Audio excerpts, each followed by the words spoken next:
Hello guys, hari ni saya saja nak ulas lah. Okay, sebab nampak dekat Facebook ada beberapa orang kata sharing kongsi yang di-share oleh beberapa orang lah. Okay, saya cuma nak touch yang pasal ni sebab seolah-olah naratifnya kalau kita withdraw GST, okay, ataupun kita implement SST, dia sebenarnya inflasi akan turun lebih banyak banding dengan GST. Okay, so seolah-olah gambar ni ditunjukkan Malaysia's June inflation rate at 3-year low after GST withdrawal. Okay, so kalau kita baca tajuk je, mungkin ramai orang, okay, ataupun tak tahulah ni geng-geng pro Madanon ke, okay, tunjuk. Dia memang dari segi fakta betul, inflasi memang turun, okay, lepas 3 tahun, okay. Especially dia kata lepas GST withdrawal. Tapi persoalannya kita kena tanya, okay, walaupun fakta tu betul, tapi adakah betul sebab dia GST withdrawal? Sebab tu kadang-kadang dia benda nak spin ni, geng-geng walanon ni, okay, ataupun pro PS ni, dia nak spin, dia akan tunjuk tajuk-tajuk yang macam ni. Okay, first of all tanya, okay, lebih daripada 175 negara dah introduce GST ataupun kita panggil VAT lah, value added tax ataupun takkan semua 175 negara, okay, akan jadi salah ataupun diorang tak ada pakar-pakar ekonomi ataupun diorang tak ada yang pakar-pakar dalam bab-bab ekonomi ataupun pasal cukai ni. Okay, Singapura pun dah implement GST tahun 1975 ataupun 70-an lah dekat situ. Okay, Canada rasanya dekat 1990, Australia tahun 2000, okay, Malaysia of course tahun 2015 lah, India setelah sekian lama, okay, dia pun introduce GST, okay, dalam tahun 2017, okay, boleh check.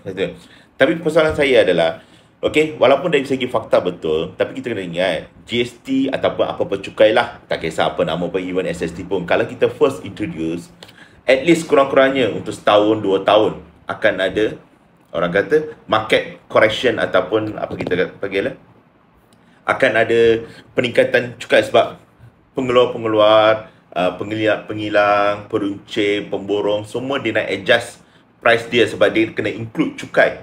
Tak kisahlah GST ke SST, sebab dia kena adjust, dia nak, kalau boleh seboleh-bolehnya dia orang tak nak tanggung kenaikan harga tu. Jadi dia akan cuba masukkan dalam harga barang sebelum dia pergi kepada pengguna. Okay, at the end of the day, semua pengguna yang kena bayar. Okay, selalunya. Tapi sebab tu GST ni dia satu sistem atau satu pencukaian yang lebih holistik. That's why kalau tanya orang politik, dia akan spin.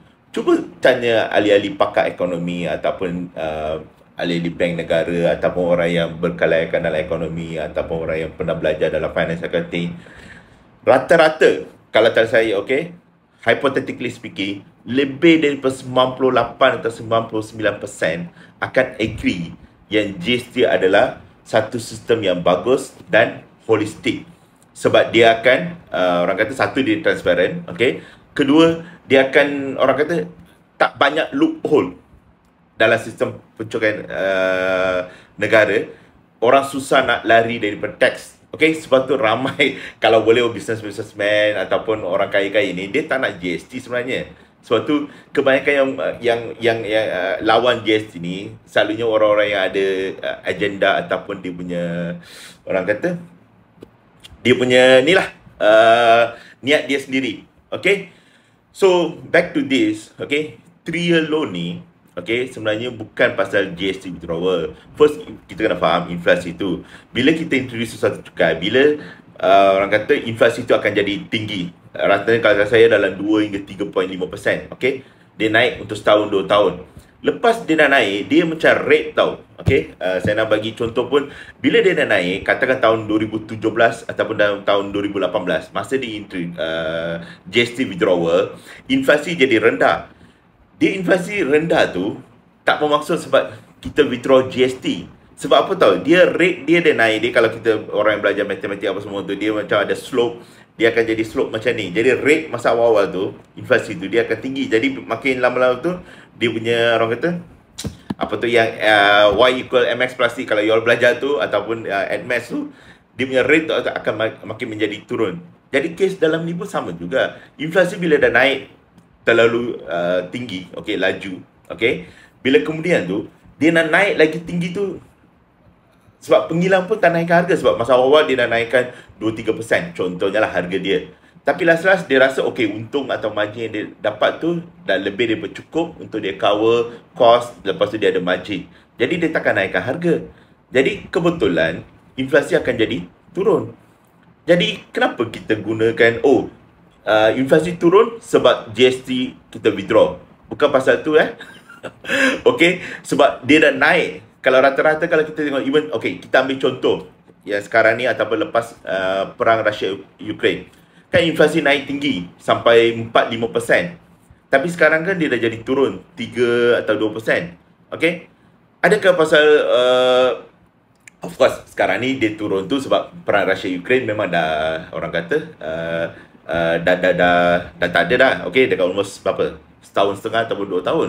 Tapi masa awal-awal masa perang Russia Ukraine tu berlaku bulan 2 2022, okey, kan inflasi naik. Okey. Padahal Russia Ukraine tu mungkin katakanlah 3-4 bulan je, tapi kita nampak kesan inflasi tu sampai almost tahun. Okey.